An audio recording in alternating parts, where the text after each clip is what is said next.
ओम श्री गणेशाय नमः। द्वादशादित्याय नमः। दिनकर और भास्कर के समान ये आदित्य भी भगवान सूर्य देव का एक सर्वाधिक प्रचलित नाम है। हमारे अधिकांश प्राचीन ग्रंथों में भगवान सूर्य देव के आदित्य नाम का ही अधिक प्रयोग हुआ है। महाभारत के समान ही लगभग सभी प्राचीन धर्म ग्रंथों में भगवान सूर्य देव अर्थात आदित्य देव के 12 नामों और रूपों की चर्चा की गई है। विभिन्न धर्म ग्रंथों में संकलित इन 12 नामों में अधिक अंतर नहीं है। अधिकांश धर्म ग्रंथों में तो तीसरे रूप को त्वष्टा कहा गया है, जबकि कुछ में इस तीसरे रूप का नाम पर्जन्य है। उनके 12 नाम इंद्र, धाता, त्वष्टा, पूषा, अर्यमा, भग, विवस्वान, विष्णु, अंशुमान, पर्जन्य, वरुण, मित्र हैं। इंद्र जो है देवराज इंद्र भगवान सूर्य देव का ही एक रूप है। इन्हें आप सूर्य देव का प्रथम अवतार अथवा प्रथम आदित्य भी कह सकते हैं।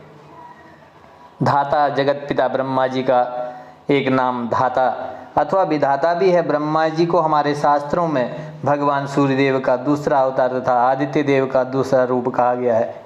इस प्रकार देवराज इंद्र भी आप ही हैं और सभी जीवों के उत्पन्न करता धाता अर्थात ब्रह्मा जी आप ही हैं। त्वष्टा भगवान सूर्य के तीसरे अवतार श्री त्वष्टा हैं। इनका निवास समस्त वनस्पति जगत है।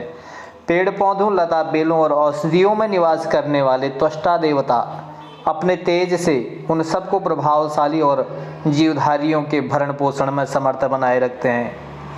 चतुर्थ है पूषा।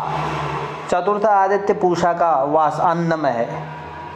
सभी प्रकार के अनाज पूषा देवता से प्रभावित हैं। उन्हीं के तेज के प्रभाव से अन्न में पौष्टिकता आती है और वह अनाज सभी का पोषण करने में समर्थ होता है। समस्त अनाज अन्नों में जो स्वाद, पौष्टिक तत्व, शक्ति और सिनकता विद्यमान है वो वास्तव में पूषा का ही प्रभाव है।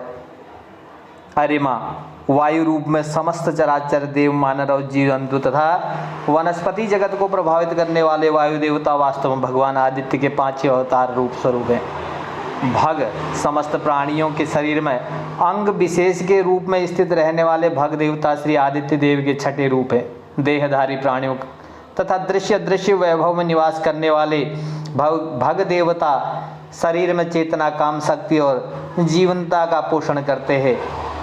सभी प्राणियों का उत्पत्ति स्थल भी है। विवस्वान सूर्य देवता का 7वां स्वरूप अग्निदेव है अर्थात अग्निदेव सूर्य का वह रूप है जिसे विवस्वान की संज्ञा दी गई है। इसका आशय है कि अग्नि में जो ऊष्मा अर्थात ताप तत्व है वह स्वयं सूर्य देवता का अंश है। सूर्य का ताप और किरणें ही सभी प्रकार के तापों का आधार हैं। विष्णु लक्ष्मीपति भगवान विष्णु ईश्वर का दूसरा रूप और संसार के पालन पोषण करता माने जाते हैं। व्यवहारिक रूप में तो अपनी किरणों द्वारा प्रकाश, अपने ताप के द्वारा वर्षा देकर और फलों को पकाकर जगत के पालन पोषण का कार्य भगवान सूर्यदेव ही कर रहे हैं। यही कारण है कि देवराज इंद्र और जगत पिता ब्रह्मा जी के समान ही भगवान विष्णु को भी सूर्यदेव का एक रूप अथवा अवतार लगभग सभी धर्म ग्रंथों ने माना है। अंशुमान मानव और पशु ही नहीं, प्रत्येक जीवधारी निरंतर सांस लेता रहता है। वायु के अभाव में जीवन संभव नहीं है। जीवधारी श्वास के रूप में प्राणवायु अर्थात ऑक्सीजन ग्रहण करते हैं और कार्बन डाइऑक्साइड के रूप में उसे बाहर निकालते हैं।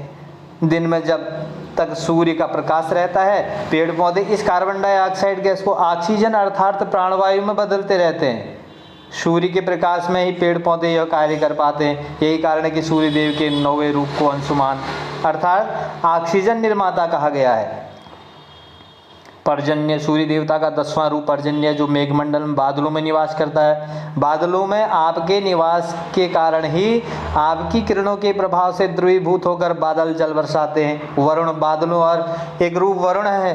बादलों और वर्षा के अधिपति देव को वेदों में वरुण देव कहा गया है। सूर्य देव ही अपने ताप से वाष्पीकरण द्वारा बादलों का निर्माण करते हैं। यही कारण है कि वर्षा के वास्तविक हेतु तो भगवान सूर्य देव जी हैं और इसलिए वरुण देव को उनका 11वां रूप माना जाता है। 12वां रूप है मित्र। उपरोक्त में धाता और श्री विष्णु तो ईश्वर के 2 रूप हैं और शेष 9 देवता, परंतु मित्र एक प्राचीन ऋषि हैं जिन्होंने चंद्रभागा नदी के तट पर कठोर तपस्या करके देवता का पद प्राप्त किया है। शास्त्रों के अनुसार महर्षि मित्र सूर्य देव का ही अंश अवतार थे और इसलिए उनकी गणना 12 आदित्यों में की जाती है। और सूर्यदेव के 16 प्रमुख नाम हैं, इस प्रकार हैं: पद्माक्ष, तेजसाम राशि, छायानाथ, तमिस्रः, कर्मसाक्षी, जगतबंधु, लोकबंधु, त्रितनु, प्रद्योतन, दिनमणि, खग्योत, लोकबांधव, इन, धामनिधि, अंशुमाली, अंजनीपति। इस प्रकार इनके नामों का, इनके रूपों का वर्णन किया। इनको जो भी व्यक्ति श्रवण करता है उसकी मनोकामना, मनोइच्छित फल की प्राप्ति होती है। सूर्यनारायण भगवान की जय।